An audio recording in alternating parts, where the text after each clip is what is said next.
Standard 12th English, Part 2, Lesson number 3, Manage your stress, તમારા તણાવનું સંચાલન કરો.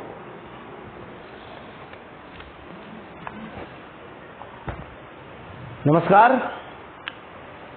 Alpha education, Krishna science school, Joshi sir, આપ સર્વ વિદ્યાર્થી મિત્રોનું સ્વાગત કરું છું. આપની અંદર બિરાજમાન પરમાત્માને મારા નમસ્કાર સ્વીકાર કરશો.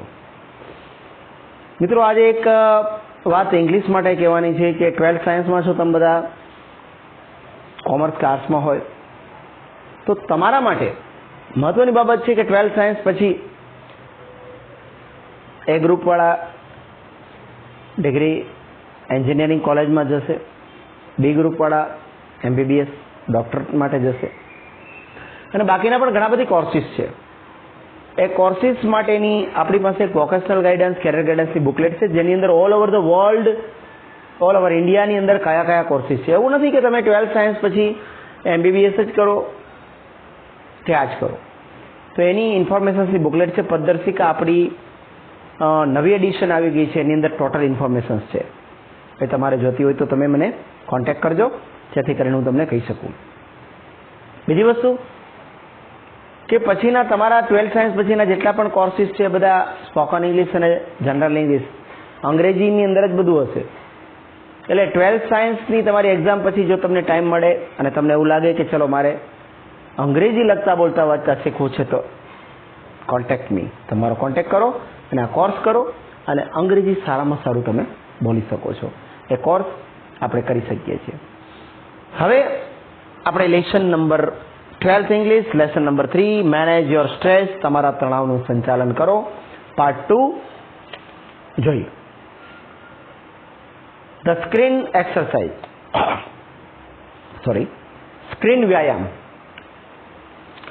When emotions have taken you over, it becomes nearly impossible to think clearly. Then it becomes very easy to make unwise decisions or to agree to something which is not to your advantage. The screen exercise shows you how to step back and emotionally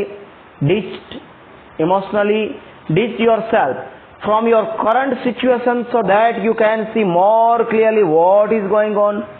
જ્યારે લાગણીઓ તમને ઘેરી લે છે ત્યારે સ્પષ્ટ રીતે વિચારવું લગભગ અશક્ય બને છે. માણસ લાગણીમાં ગાંડો થાય ને ત્યારે ક્યાંય ન થતો. લાગણીમાં ક્યારેય આવવું નહીં મિત્રો. Don't be try to feel in feelings.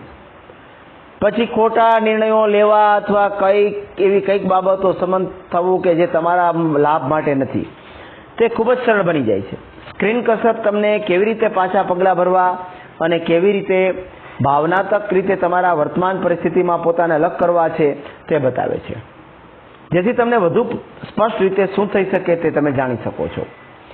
Taking an outsider point of view and imagine another person in your situation will you put a new perspective on your stress problem so you can evaluate more calmly what needs to be done. બહારની વ્યક્તિનો દ્રષ્ટિકોણ લઈને તમારી પરિસ્થિતિમાં બીજી કોઈ વ્યક્તિને કલ્પિત કરવાથી તમારા તણાવની સમસ્યાને નવો આયામ મળશે. તેથી તમે વધુ સ્વચ્છ રીતે શું કરવાની જરૂર છે તેનું મૂલ્યાંકન તમે કરી શકશો. With your eyes closed, think about the situation that is currently causing you stress. તમારી બંધ આંખો સાથે તમારી એ પરિસ્થિતિ વિશે વિચારો કે જે હાલમાં તમને તણાવ આપી રહી છે. તમારી પરિસ્થિતિ શું તણાવ આપી રહી છે તે વિચારો. Imagine projecting the situations onto a screen in your mind as if it were a film you were watching. Include only what has really happened, not what you are afraid might happen. તમારા મનમાં એક screen પર એ પરિસ્થિતિ દેખાઈ રહી છે, તેની કલ્પના કરો. એવી રીતે કરો કે જાણે તમે એક ફિલ્મ જોઈ રહ્યા છો. ફક્ત જે ખરેખર શું થયું છે તેનો સમાવેશ કરો, અને સમાવેશ ના કરો કે જે થશે એનો તમને ભય લાગતો હોય. Reply yourself in the film with someone else of the same gender. કે તમારી જાતને એ ફિલ્મમાં તમારી જેવી જ અન્ય કોઈ વ્યક્તિ સાથે બદલો. બાહ્ય નિરીક્ષક તરીકે ફિલ્મ જુઓ. Watch the film as an outside observer. બાહ્ય નિરીક્ષક તરીકે ફિલ્મ જુઓ. How do you feel about what is going on in the film? તમને ફિલ્મ વિશે શું લાગે છે જ્યારે ચાલી રહી છે?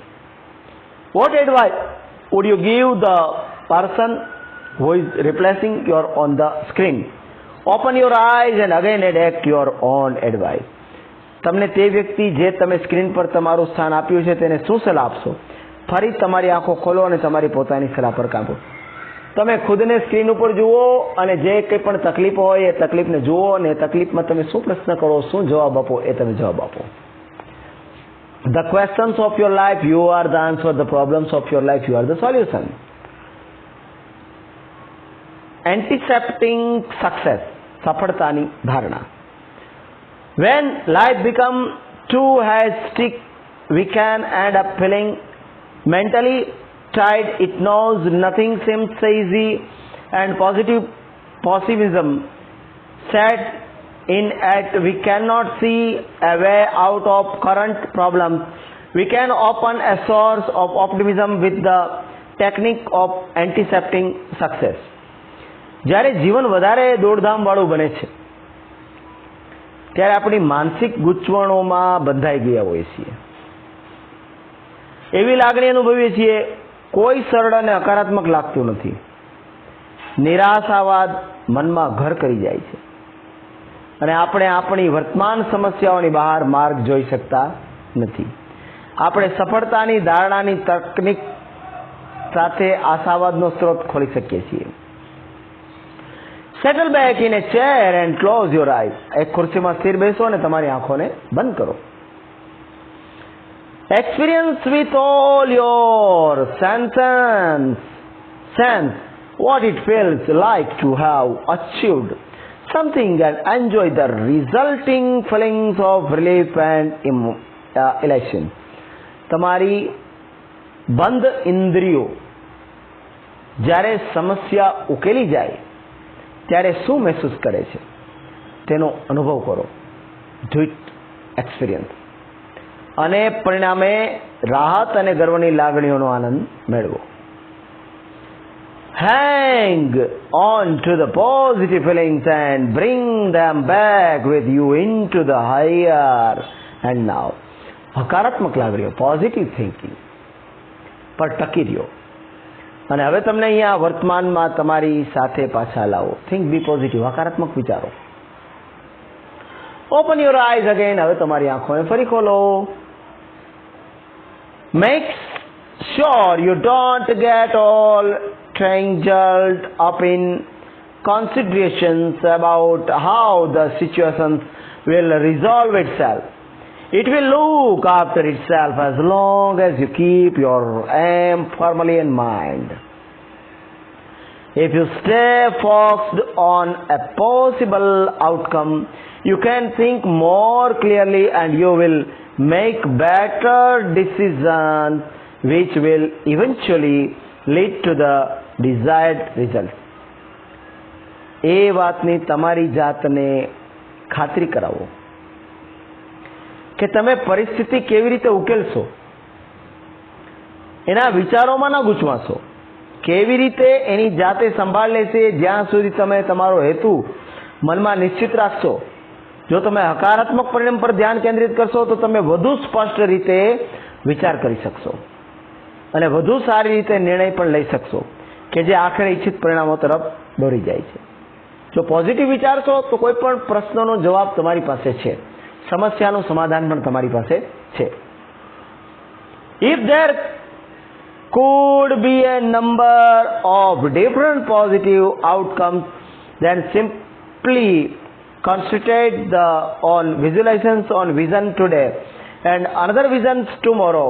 This is not an exercise in correctly predicting the future, but rather a way to clearing negative thoughts from your mind and focusing on a positive સેટેડ. જો ત્યાં એટલે કે ભવિષ્યના હકારાત્મક પરિણામ અંગેની કલ્પનામાં તમારી વિવિધ સંખ્યાબંધ હકારાત્મક પરિણામો હોય તો પછી માત્ર એક આવૃત્તિ પર જ એક અન્ય આવૃત્તિ પર આવતીકાલે ધ્યાન કેન્દ્રિત કરો. જો તમે પોઝિટિવ હોય તો આ ભવિષ્યમાં યોગ્ય રીતે આગાહી કરવાની છે એ કસરત નથી, પરંતુ તેના બદલે તમારા મનમાં નકારાત્મક વિચારો સાફ કરવાનો અને હકારાત્મક ભાવિ પર ધ્યાન કેન્દ્રિત કરવાનો માર્ગ છે. નેગેટિવ થિંકિંગને દૂર કરવાનો અને પોઝિટિવ થિંકિંગને વિચારવાનો સમય છે. મિત્રો, હંમેશા પોઝિટિવ થિંકિંગ કરશો તો તમારું સારું જ થશે. કર્મ કરવા માંડી પડો, એક ક્ષણ પણ કર્મ કરવાની ગુમાવશો નહીં, નહીંતર મૃત્યુ દિન પ્રતિદિન તમારી નજીક આવતું જાય છે. કર્મને કરો, સારા કર્મો કરો, આપવાની વૃત્તિ રાખો, શીખવાની વૃત્તિ રાખો, સામેનાને મદદ કરવાની વૃત્તિ રાખો. અસ્તિત્વ, કુદરત, આ પરિસ્થિતિ તમને મદદરૂપ થશે અને એટલી મદદરૂપ થશે કે તમે ક્યાંના ક્યાં ટોપ ઉપર પહોંચી શકશો. Think B positive. આ લેસનનું તાત્પર્ય છે સ્ટ્રેસને ઓછો કરો અને જીવનની અંદર દરેક ક્ષણને માણો. આ જીવન ફરી મળવાનું નથી. આ શરીર, આ બોડી, આ ચહેરો, આ શ્વાસ ફરી મળવાના નથી. મૃત્યુ પછી તો તરત જ આપને સ્મશાને લઈ જશે, લાકડા ઉપર ગોઠવશે, વચ્ચે ફરી પાછા લાકડા ગોઠવશે અને અગ્નિદાહ દેવામાં આવશે અને મૃત્યુ નિશ્ચિત છે. થોડી વારમાં જ આપણી રાખ થઈ જશે. ફોટા ઉપર હાર લાગી જાય, ભાઈ હતા, બહેન હતા, પતી ગયું. તો જિંદગી બહુ થોડી છે અને હંમેશા સ્ટ્રેસ વગરની જિંદગી જીવો. સારા કાર્યો કરો, સ્ટ્રેસ આવે જ નહીં. Think B positive.